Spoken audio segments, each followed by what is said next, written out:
What's up, everybody? Travis here, and I'm back with my next book review. This is a phenomenal book, Shoe Dog by Phil Knight. Phil Knight is the creator and founder of the iconic brand Nike. Before I get started on this book review, I just like to encourage everybody to give this video a thumbs up. It really means a lot to me. If you have any feedback at all for these book reviews or any suggestions for future videos, definitely leave me a comment as well. Always appreciate the feedback. And if you're so inclined, would really appreciate it if you subscribe to my channel. Every subscription means a lot to me and it shows that some people are getting positive feedback and positivity from my channel. That really means a lot as well. So getting into the book, Shoe Dog by Phil Knight. This is from the founder of Nike, and we start off this book in the 1960s.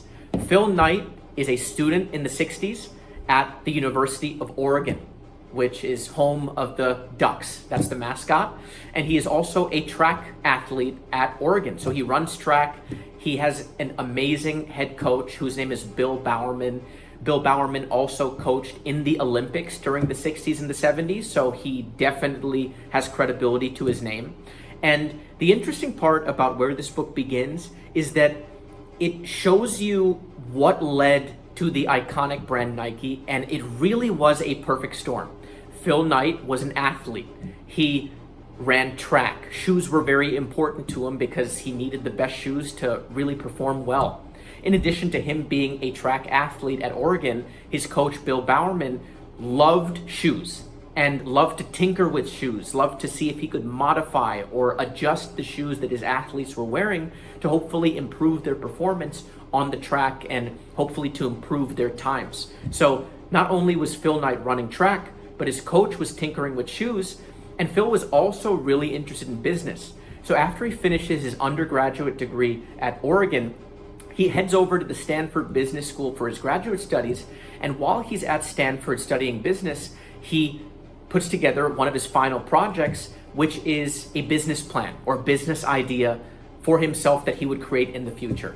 His professors, after he presented this shoe idea, which led to Nike, his professors really didn't think much of the idea at the time, but they did give him an A because he put a lot of effort into it, and there was some good logic behind it as well.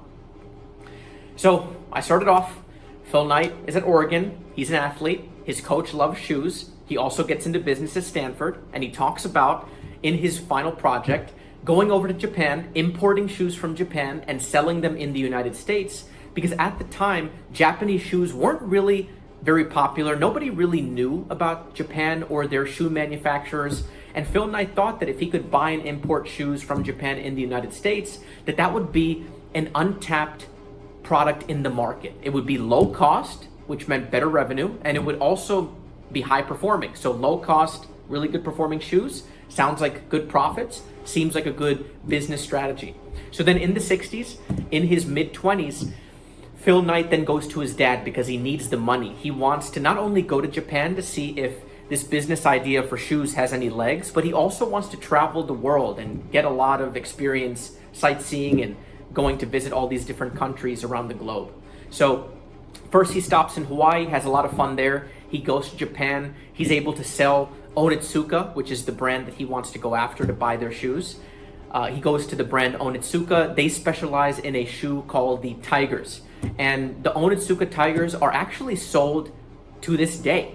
And Onitsuka eventually merged with the brand Asics, but if you see the logo for the Onitsuka Tigers and for Asics, it's a world famous logo. You might not know exactly what brand you're looking at, but Onitsuka Tigers and now Asics, very popular shoe brand, very well performing shoe.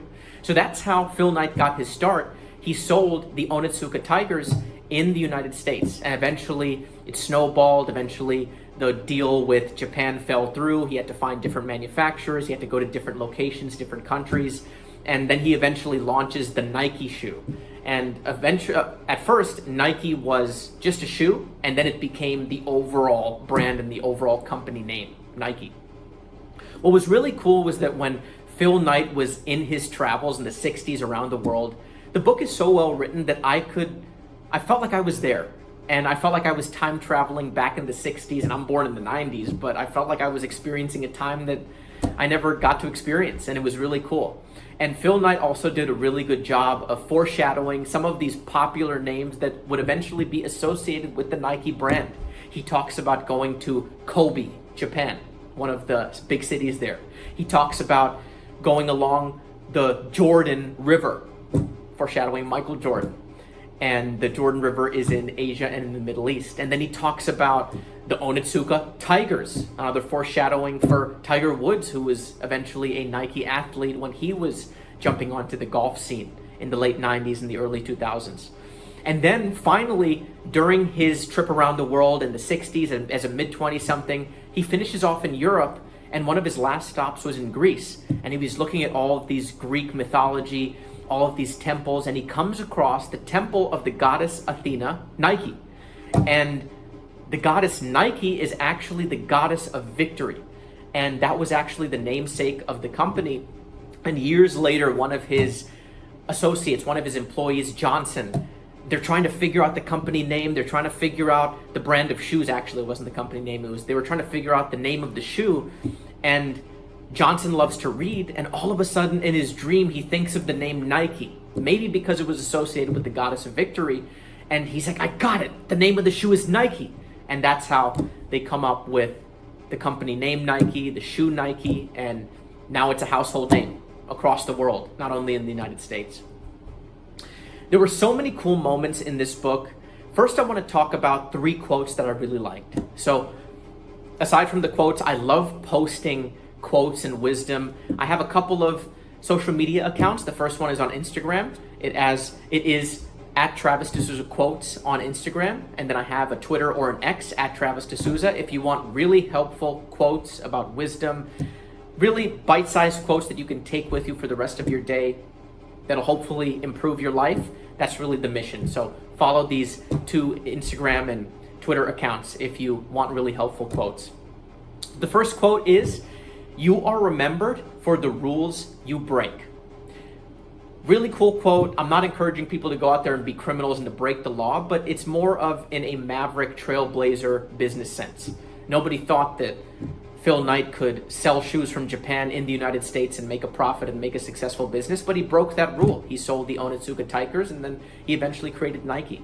I'm thinking of politics. With Donald Trump, nobody thought that a businessman, reality TV star, real estate developer could be the president of the entire country, but that's a rule that he broke.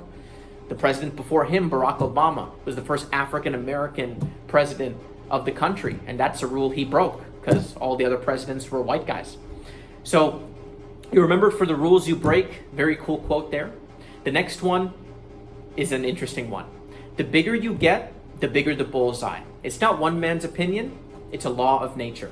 As Phil Knight was really getting big, the Target was expanding. Adidas started to get word of him, and they tried to sabotage his business. Puma, the other popular sports apparel shoes company, they tried to sabotage and destroy Nike, but Nike persevered and eventually got where they needed to go.